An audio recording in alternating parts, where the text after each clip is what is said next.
সারা ত্রিপুরা অঙ্গনারী worker helper জিন্দাবাদ জিন্দাবাদ জিন্দাবাদ ত্রিপুরা অঙ্গনারী ওয়ার্কার হেল্পার জিন্দাবাদ আমরা তো সেক্রেটারিতে ডেপুটেশন দেওয়ার জন্য আসছি।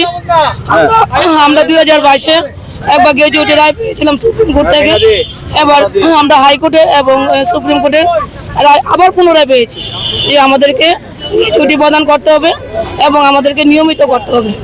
আজকে আমরা সেক্রেটারিতে আমরা একটা ডেপুটেশন রাখবো। পাশাপাশি আমাদের মাননীয় মুখ্যমন্ত্রীর কাছে আমরা একটা লেটার দিতে চাই যে উনি যাতে আমাদের সাথে একটা সাক্ষাৎ করেন, মানে ওনার মূল্যবান সময় থেকে যাতে আমাদের একটু সময় দান করেন।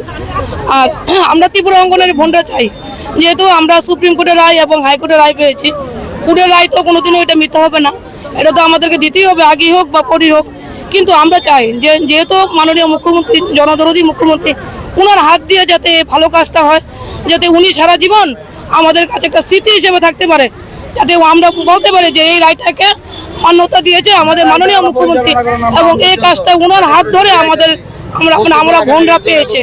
তাই এই ভালো কাজটা ওনার হাত দিয়ে হওয়ার জন্য আমরা আশা রাখছি। কারণ সুপ্রিম কোর্টের রায় এবং হাইকোর্টের রায়কে কোনো সময় বঞ্চিত করা যাবে না। এটা আজকে হোক কালকে হোক, এটা আমাদের দিতেই হবে। তাহলে দেরি করে কোনো লাভ হবে না, দেরি করলে সরকারেরই লস হয়ে যাবে, কারণ এটি ইন্টারেস্ট সহকারে দিতে লাগবে। কাজেই এটাকে দেরি করা ঠিক হচ্ছে না।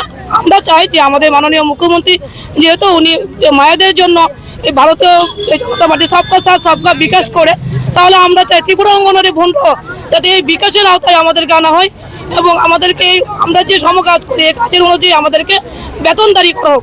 এবং সবচেয়ে বড় কথা হলো হাইকোর্টের রায় এবং সুপ্রিম কোর্টের রায়টাকে মান্যতা দেওয়া, এবং আমরা চাই ওনার হাত ধরে যাতে এই ভালো কাজটা হয়, শুভ কাজটা হয়। কারণ এটা আগে হোক পরে হোক, এটা কিন্তু আমাদেরকে দিতেই হবে। তাহলে আমরা আশা রাখছি যে এটা যাতে আমরা ভারতীয় জনতা পার্টির কাছ থেকে যাতে আমরা এই অধিকারটা আমরা পাই। সরকারের কাছে আমরা আশাবাদী আমাদের এই দাবিগুলি পূরণ করবে, আর যদি আমাদের এই দাবিগুলি পূরণ না হয় তাহলে আমরা বৃহত্তর আন্দোলনে যেতে বাধ্য হব।